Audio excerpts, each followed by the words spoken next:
కార్య సాఫల్యత కోసం పురుష ప్రయత్నమే కాక ఉపాయం కూడా ఉండాలి.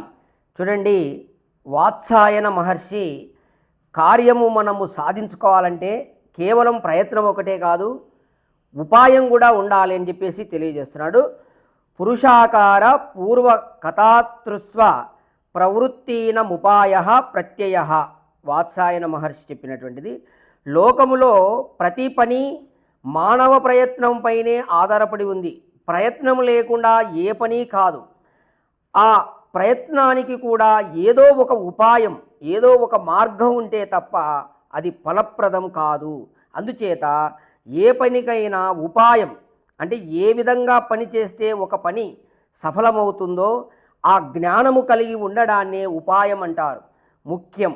అది లేని పురుష ప్రయత్నము ధనము, జ్ఞానము మొదలైనవి సంపాదించడానికి సహాయపడదు. ఓం.